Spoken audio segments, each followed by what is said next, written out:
사랑이라는 이름으로 덮어왔던 진심이 끝내 비수가 되어 돌아오는 순간이 있습니다. 그리고 가족이라는 이름이 서로에게 가장 깊은 상처를 남기는 이유가 되기도 하죠.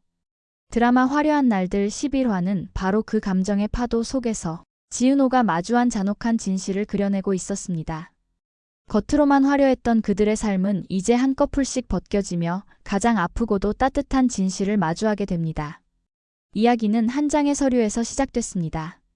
지강호의 손에 우연히, 아니 어쩌면 피할 수 없었던 운명처럼 한 서류 봉투가 들려 있었죠. 통장, 상속 포기각서, 그리고 가족관계 등록부. 지강호는 그 서류들을 읽는 동안 숨이 막히는 듯한 느낌을 받았습니다. 숫자와 이름, 도장과 서명이 얽힌 종이들은 말이 없었지만 그 침묵이 더 큰 소리를 내고 있었으니까요. 그 안엔 지강호가 평생 믿고 살았던 전제가 뒤집히는 충격적인 문장들이 적혀 있었고 그는 자신의 눈을 의심할 수밖에 없었습니다. 지강호가 확인한 건 단순한 사실 하나였습니다.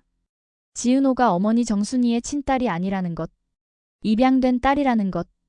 그 사실이 머릿속에 들어오는 순간 지강호의 오래된 기억들이 이상하게 재배열되기 시작했습니다. 왜 아버지 사업이 흔들리던 때 자신은 축구 레슨을 끊었는데?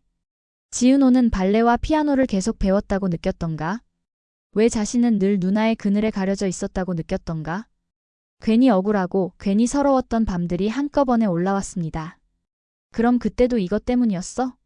라는 말이 혀끝에서 맴돌다가 결국 토해지듯 튀어나오려 했습니다. 지강호는 곧장 정순이에게 묻고 싶었습니다. 이게 사실이냐고, 왜 말하지 않았냐고, 왜 나만 몰랐냐고. 정순이는 아들의 격앙된 감정을 이해하면서도 차분하게 대답하려 했습니다. 은호는 우리 딸이다. 엄마 아빠의 딸이다. 너의 누나고 우리는 그렇게 살아왔다라고. 그 담담한 말은 지강호를 더 자극했습니다. 진짜 아니잖아요. 문서에 다 찍혀 있는데요. 난 다 알았으면 좋았을 거예요. 이제라도 내 기분 정도는 말할 수 있잖아요. 정순이는 자신의 마음을 다해 말했지만 지강호의 귀에는 들리지 않았습니다. 은호는 내 누나야 라는 어머니의 반복되는 말에 지강호는 더는 대화가 되지 않는다고 느꼈고 결국 결심했습니다. 이 사실을 지은호에게 직접 말하자고. 카페 문을 열고 들어선 지강호는 손님들이 있는 것을 알면서도 멈추지 않았습니다. 너 다 알았다며. 내 친누나 아닌 거. 직설적인 한마디가 공기 중에 떨어졌고 주변이 조용해졌습니다. 지은호는 놀랐지만 더 놀라지 않으려 애를 썼습니다. 강호야, 여기서 이러지 말고 우리 둘이 이야기하자. 하지만 지강호의 폭언은 멈추지 않았죠. 입양된 거 알면서 왜 나한테 누나 행세했냐고. 내 위에 서서 갑질한 적 없냐고. 내가 쓸 돈 다 네가 가져갔다고 느낀 적 없냐고. 아빠 사업 망했을 때 난 10살이었다. 나는 축구 개인 레슨도 못 받았는데 넌 배운 게 왜 그렇게 많았냐? 발레, 피아노 뭐 안 배운 게 있었냐? 지강호의 말끝은 점점 거칠어지고 논리는 비틀렸지만 상처받은 사람의 말은 때로 정확하지 않아도 멈추기 어려웠습니다. 지은호는 한 번 더 다독였습니다. 강호야, 우린 가족이야.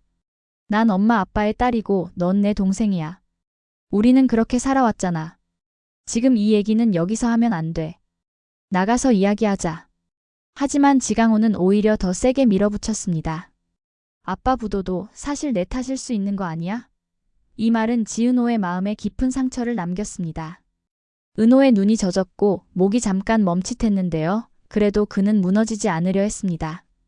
그 말 다시 생각해. 우리 남매야. 그 사실이 변하진 않잖아. 그때 카페 한켠에서 지켜보던 이지혁과 박성재가 동시에 일어났습니다. 두 사람은 오래전부터 각자의 방식으로 이 집안의 무게를 보아온 사람들이었고 무엇이 선이고 무엇이 금선인지를 알고 있었습니다. 이지혁이 먼저 지강호의 팔을 붙잡고 말했습니다. 여긴 카페야. 손님도 있어. 강호야, 정신 차려. 박성재도 거들었습니다. 몇 살인데 공공장소에서 이러냐. 누나 생각은 안 하냐. 두 사람은 지강호를 밖으로 끌어내며 상황을 정리했습니다. 남은 건 얼어붙은 공기와 손님들을 향해 애써 평정심을 지키려는 지은호의 숨고르기뿐이었습니다. 지은호는 문이 닫히고 나서야 한참 동안 자리에 그대로 앉아 있었습니다. 가슴이 뜨겁게 달아올랐다가 차갑게 식기를 반복하는 느낌이었고 마음이 어딘가 뻥 뚫린 듯 허전했습니다. 하지만 그는 스스로에게 말했습니다. 괜찮아. 난 괜찮아. 그것은 괜찮아지려고 애쓰는 사람의 처절한 목소리였습니다. 그날 저녁 공사 현장에서 하루를 보내던 이지혁은 우연히 지은호가 코피를 훌쩍 훔치는 모습을 봤습니다. 인테리어 의뢰와 카페 일 그리고 집안일까지. 눈코 뜰 새 없이 바쁘게 살아가는 은호의 지친 하루를 누구보다 잘 아는 지혁에게 그 코피는 경고처럼 보였습니다. 순간 그의 발걸음이 멈추고 머릿속은 약국을 떠올렸습니다. 공진단이라도 사서 건넬까? 그는 진심으로 은호를 걱정했지만 다가가는 게 맞는 걸까? 말 한마디 건네도 될까? 그는 한참을 서서 고민했습니다. 결혼식 파탄 이후 은호에게 차갑게 등을 돌렸던 자신이었기에 이제 와서 친절하게 다가서는 것이 오히려 염치 없는 행동일 수도 있다는 생각에 망설이고 또 망설였던 겁니다. 결국 그는 그 자리에 서서 아무것도 하지 못한 채 쓸쓸하게 발걸음을 돌리고 말았습니다. 한편 박성재는 자신만의 방식으로 은호를 챙기고 있었습니다. 그는 지역처럼 머뭇거리지 않았고 대신 결과만 남기려는 사람답게 누구의 이름도 올리지 말아달라고 당부하며 준비물을 챙겼습니다. 청심환이랑 영양제야. 따뜻한 말도 같이 전해줘. 그리고 그 부탁은 은호의 가장 가까운 동료이자 친구인 오수정에게로 전달됐습니다. 오수정은 말을 아끼는 성재의 속내를 굳이 묻지 않았고 그저 알았어요. 제가 크게 생색낼게요 라고만 대답했습니다. 중요한 건 은호가 약을 챙겨 먹는 것 그리고 불필요한 오해를 만들지 않는 것이었으니까요. 다음 날 카페로 돌아온 지은호는 평소보다 더 말수가 적었습니다. 그때 오수정이 조심스레 다가왔습니다. 은호야, 이거 먹을 거 있어. 손에는 작은 봉투가 들려 있었고 봉투 안에는 청심환과 영양제가 담겨 있었습니다. 오수정은 굳이 출처를 말하지 않았습니다. 친구만이 알아차릴 수 있는 배려가 묻어 있었고 은호는 고개를 끄덕이며 고마워라고 대답했습니다. 그 장면을 이지혁이 멀리서 보고 있었습니다. 이지혁은 잠시 얼어붙은 사람처럼 움직이지 못했습니다. 어젯밤 자신의 손에서 맴돌기만 했던 공진단이 떠올랐고 이제 건네줄 타이밍은 지나갔구나라는 생각이 동시에 밀려왔습니다. 스스로도 웃음이 나올 만큼 어정쩡한 자의식 그리고 뒤늦게 찾아온 후회가 마음을 어지럽혔습니다. 결국 이지혁은 건조하게 묻고 말았습니다. 그거 누가 준비한 거야? 오수정은 짧게 대답했습니다. 박성재. 짧지만 충분한 대답이었습니다. 그 말을 들은 이지혁의 표정에는 불편함이 스쳤고 마음속에서는 자신도 모르게 한마디가 흘러나왔습니다. 지가 남친이야, 뭐야. 질투라고 이름 붙이기 민망한 감정이었지만 그 감정이 질투인 걸 모를 사람도 없었습니다. 그날 밤 이지혁은 결심했습니다. 오늘은 카페에서 자지 말자. 그는 카페의 문단속을 부탁한다는 말만 전해두고 찜질방으로 향했습니다. 따뜻한 찜질방의 공기 속에서 그는 투자 피칭 자료를 한 번 더 훑고 인테리어 의뢰 댓글에 답을 달고 사업용 메모를 정리했습니다.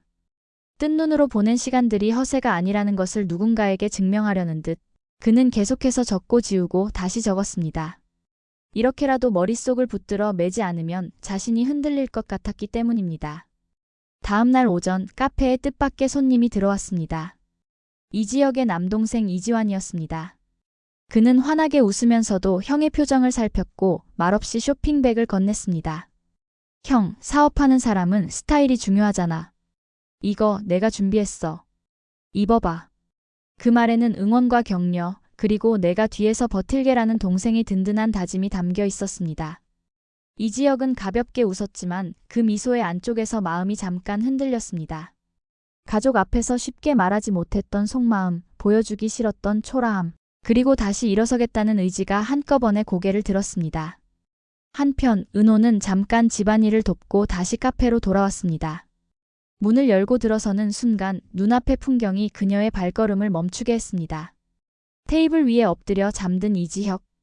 책상에는 프린트물이 너저분하게 놓여 있었고 옆에는 연습 흔적이 남은 피칭 대본과 자필 메모가 겹겹이 쌓여 있었습니다. 그 모든 것이 말해주는 건 단순했습니다. 이지혁이 정말로 이 일을, 이 재기를, 이 삶을 진심으로 붙들고 있다는 사실이었습니다. 은호는 조용히 숨을 고르며 그 얼굴을 내려다봤습니다. 몇 달 전만 해도 사업이 장난이냐라고 차갑게 비꼬았던 자신이 떠올랐고 그 말이 얼마나 가볍고 잔인했는지 지금에서야 또렷하게 보였습니다. 사실 이지혁은 언제나 일에 진심인 사람이었고 책임감 때문에 스스로를 몰아붙이던 사람이었습니다. 그게 때로는 사랑보다 일을 택하는 모습으로 비쳤고 비혼이라는 선언으로 번져 은호를 아프게 했지만 적어도 일에 대해서만큼은 그가 가볍지 않다는 것을 은호는 누구보다 잘 알고 있었죠. 그 순간 은호는 살짝 돌아서려 했습니다. 방해하고 싶지 않았고 괜히 흔들리고 싶지도 않았습니다. 그런데 그때 테이블 위에 엎드려 있던 이지혁이 꿈결처럼 손을 뻗어 은호의 손목을 살짝 잡았습니다. 그리고 천천히 눈을 떴습니다. 두 사람의 시선이 맞닿았고 시간은 아주 잠깐 멈춘 것처럼 느껴졌습니다. 말로 설명할 수 없는 묘한 기류가 스쳐 지나갔습니다. 이지혁의 눈에는 미안함과 아쉬움, 그리고 어쩔 수 없는 솔직함이 번져 있었고 은호의 눈에는 조심스러운 용기와 아직 풀리지 않은 상처가 겹쳐 있었습니다. 괜찮아? 라는 아주 짧은 말이 머뭇거리다 목구멍에서 멈췄고 대신 서로의 숨소리만이 몇 초 동안 같은 박자를 탔습니다. 11화의 마지막 순간 가장 많은 말들이 필요해 보였지만 사실은 가장 적은 말로도 충분했습니다. 지친 얼굴로 잠든 이지혁을 내려다보는 지은호, 그 손목을 잡아 올려다본 이지혁, 그리고 서로의 눈동자에서 같은 시간을 본 두 사람. 그 장면이 말한 건 단순했습니다. 아직 끝나지 않았다는 것. 오해가 많았고 상처가 얽혔지만 그래도 다시 말을 건네볼 수 있다는 것. 그래서 우리는 다음 회를 기다리게 됩니다. 오늘은 여기까지. 하지만 내일은 다를지도 몰라요. 이 한마디가 이 드라마가 우리에게 주는 작은 약속처럼 느껴졌습니다. 과연 지은호와 지강호, 남매 사이의 깊은 상처는 아물 수 있을까요? 그리고 이지혁은 은호를 향한 진심을 용기 내어 보여줄 수 있을까요? 묵묵히 곁을 지키던 박성재의 사랑은 어떤 방향으로 나아가게 될까요? 다음 이야기가 궁금하시다면 좋아요와 구독, 알림 설정 부탁드립니다.